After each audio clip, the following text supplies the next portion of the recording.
Comment fonctionnait la censure dans les lettres de soldats alliés de la Seconde Guerre mondiale? Comment était-elle contournée? Et quels témoignages du terrain ont pu passer entre les mailles du filet pour parvenir jusqu'à nous? On voit ça tout de suite dans ce 5e épisode de Correspondance de guerre.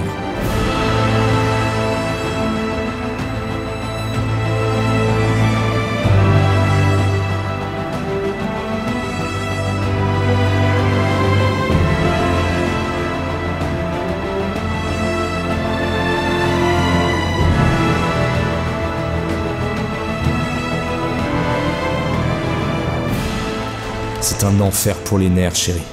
Quand tu vois des morts tout autour de toi et que tu es sûr d'être le prochain, alors que tu sais que tu as encore tant de choses à vivre.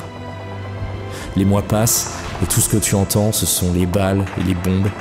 Et tout ce que tu vois, c'est des gars qui tombent dans la poussière pour la toute dernière fois. Tu tues des gens sans même penser au fait qu'ils peuvent avoir une femme ou un bébé, ou s'ils ont une mère. Ma chérie, la guerre est la pire chose qui puisse arriver à un homme. Je veux être à la maison, être tendre avec toi, et traiter les gens comme des êtres humains au lieu de leur planter une baïonnette dans les intestins. Ce sont les mots d'un GI de la 9e division d'infanterie américaine dans une lettre écrite peu après la levée de la censure à l'été 1945. Ce genre de témoignage est extrêmement rare, encore plus quand les écrits des soldats sont surveillés de près par les censeurs. Car pendant la guerre, la censure était une question de sécurité nationale. Si un tel courrier venait à tomber entre les mains de l'ennemi, il lui donnerait tout un tas d'informations précieuses concernant le moral des troupes, sur les unités présentes dans le secteur, leur taille et leur niveau d'équipement, leurs pertes ou les opérations en cours. Si vous avez lu mon livre Till Victory, vous êtes familier avec l'histoire et les lettres de Thomas Friedrich, un artilleur américain stationné à San Francisco lors de la déclaration de guerre américaine qui a suivi Pearl Harbor. Puisque la censure n'est pas encore instituée aux États-Unis le 8 décembre 1941, il parle librement dans ses lettres de la disposition des canons, de son moral très bas, des effectifs sur le camp et même du niveau d'équipement catastrophique de l'US Army qui n'est pas encore la machine de guerre qu'elle deviendra quelques années plus tard.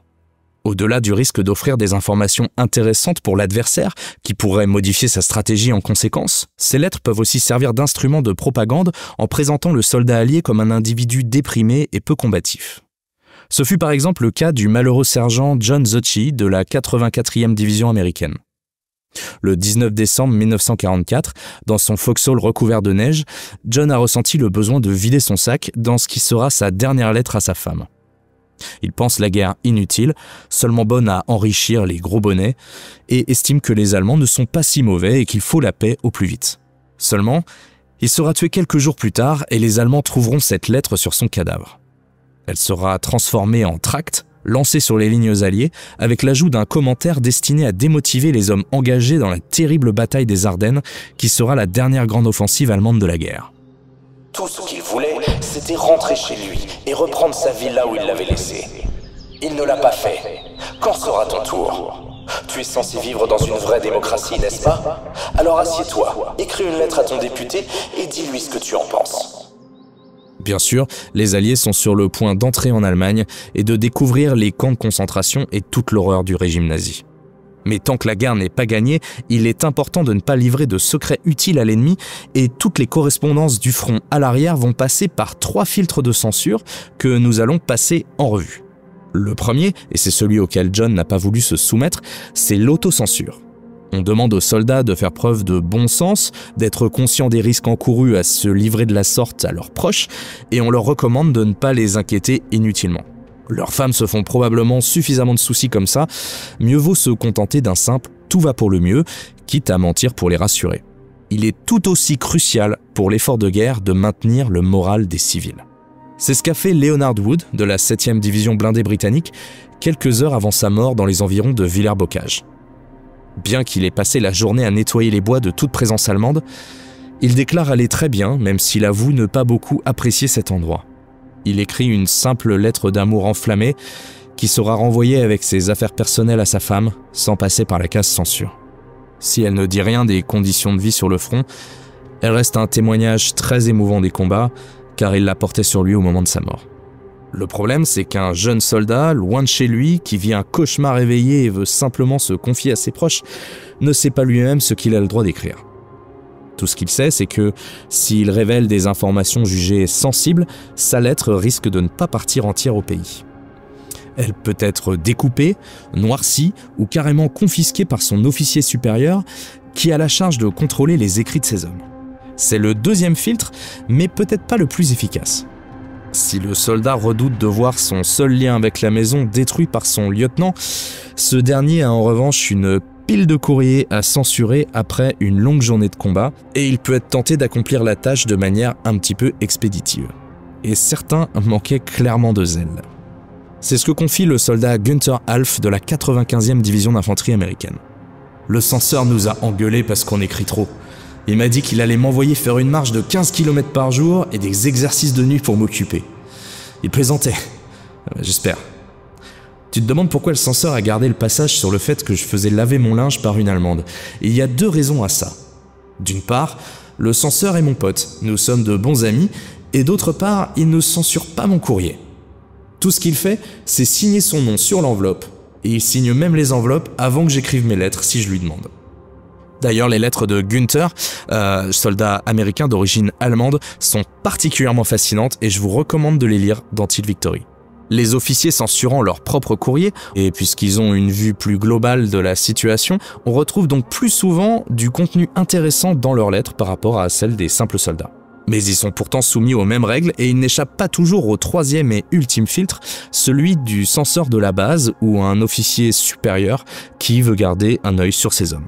Aux différents bureaux de poste des armées, ou APO, des lettres sont sélectionnées au hasard et ouvertes une seconde fois avant de démarrer leur voyage vers le pays.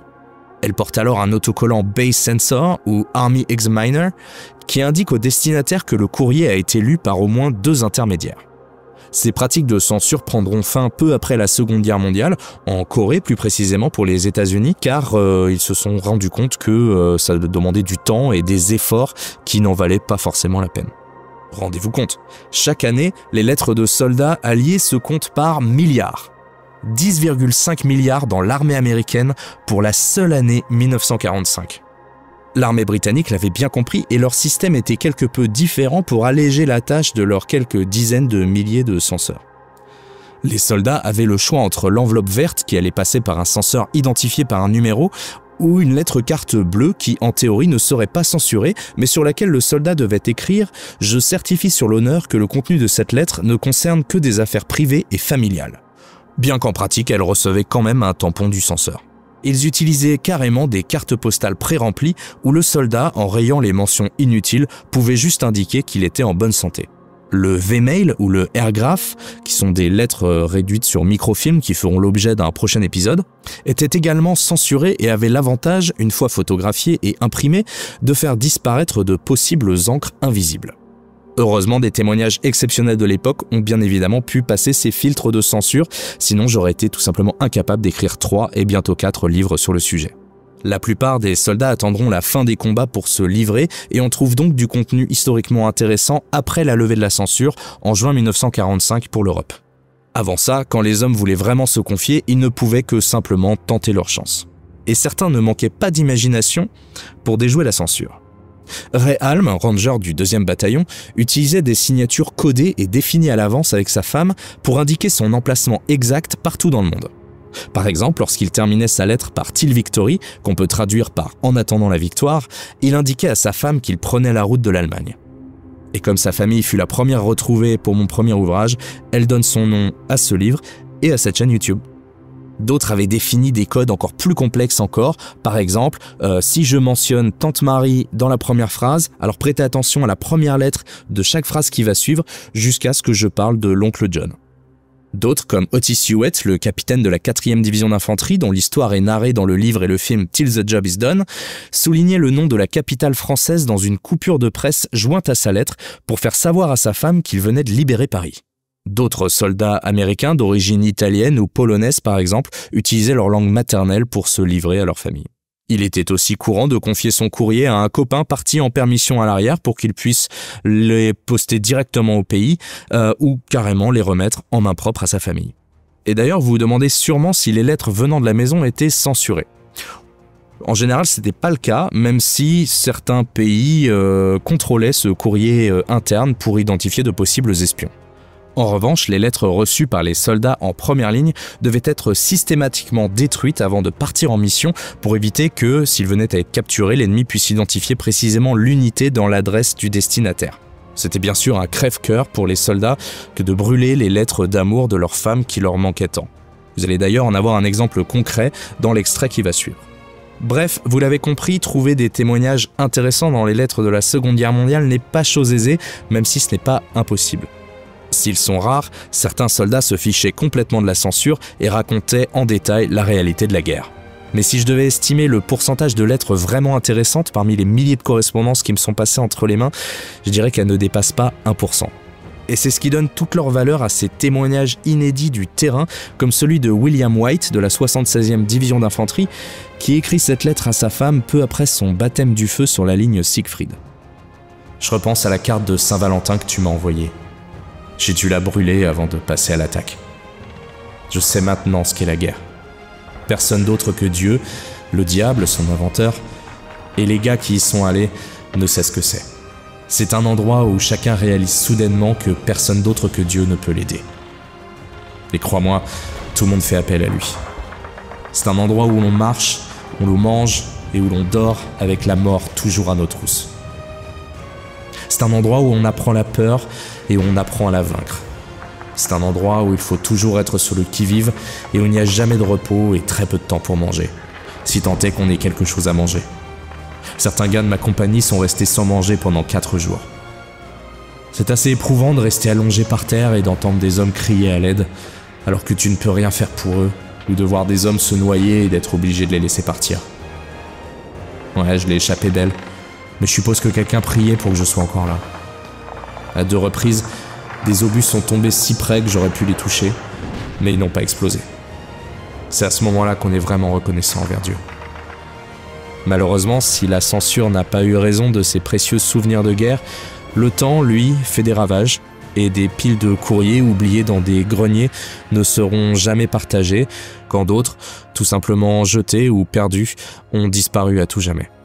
En tout cas, j'ai encore de nombreuses lettres et histoires de soldats à vous partager, donc n'oubliez pas de vous abonner pour ne manquer aucun des prochains épisodes, et sentez-vous libre de dire absolument tout ce que vous voulez en commentaire, et je vous dis à bientôt pour un prochain Correspondance de guerre.